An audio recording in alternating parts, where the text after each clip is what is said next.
Hello, my dear friend. Hope you all are doing good. Friends, have you ever thought how employee is being performed and how employee performance appraisal is done by the organization? Is it based on an ad hoc basis or there is some calculation, analysis or data driven approaches involved while performing while reviewing the performance of any employee? So, while doing the performance appraisal of the manforce, there involved tried and tested approach in most of the, especially 500 Fortune companies. They use they have a very set of decided criteria. Based on that, they do the appraisal of their employee based on the performance and related parameters. So now let us start with what is performance measurement and how the performance of an employee for the purpose of appraisal, for the purpose of training, development, or overall development of the employee. As we all know, employee considered to be the asset for an organization, but that is not considered asset in the books of accounts. Whereas in India, human resource accounting is not mandatorily required to be fulfilled or adhere. Therefore, employee in real terms considered as an employee, companies like Tata and big companies, especially big Fortune 500 companies, they while issuing their annual report, they do the human resource accounting as well. So, for the purpose of human resource accounting, humans, or especially employees, are the asset for the organization. When they are asset for the organization, their performance need to be measured, their performance need to be evaluated. So now the question is how their performance of the human resource as an asset is being done by such kind of companies. So performance measurement, it is a systematic process of collecting, analyzing and reporting data in order to assess the efficiency as well as the effectiveness of the individual or a project or organization in achieving the goals. It facilitates data driven decision making along with accountability and continuous improvement by tracking various metrics. So key components here in performance management include setting targets, monitoring progress, use feedback to optimize the performance. So what are the key aspects of performance management? First is purpose.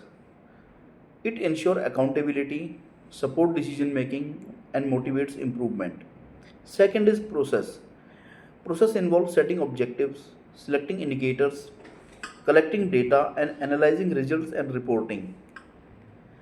Then third aspect is which type of metrics should use for performance, like input resources, output products, and outcome is the result and efficiency metrics.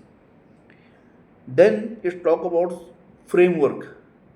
Framework includes like balance scorecard is a framework, KPI system, key performance indicator, objective based assessment, and there are so many other framework through which performance of the employee can be measured. What are the challenges involved while doing performance measurement or evaluation? Risk of over reliance on metrics, potential for inaccurate data, and high resource intensity. So, now, what are the core components and benefits of performance measurement? Data driven decision. It is based on the data driven decisions and it identifies the area of needing improvement because it is based on data.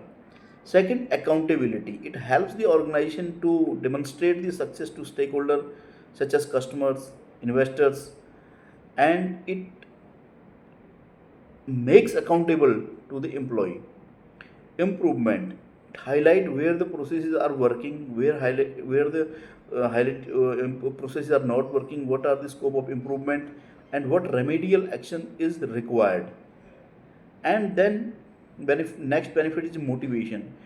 It incentivizes the teams, individuals, by providing feedback on their performance.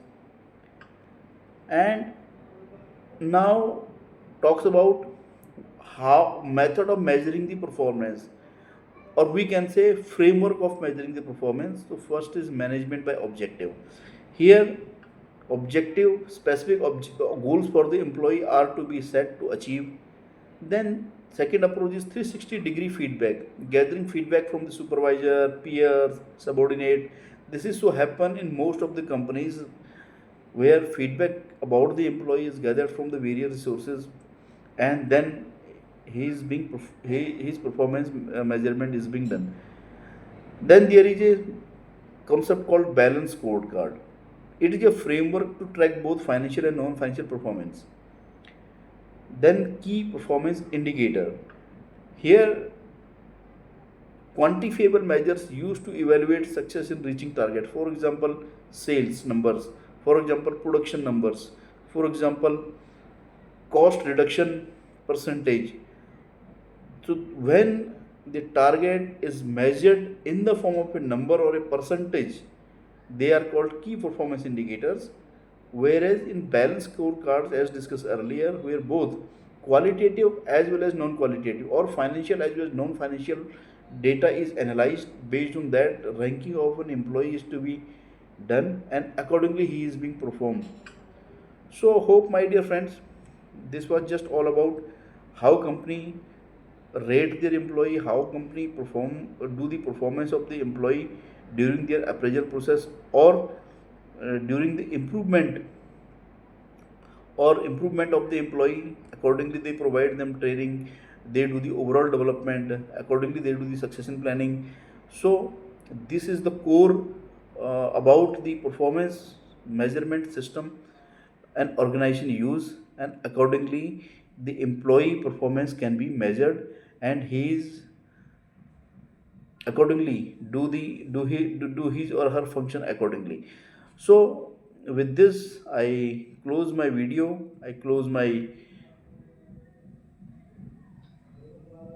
video today, and soon we will discuss about a new topic in the series of my finance, accounting, taxation and corporate law.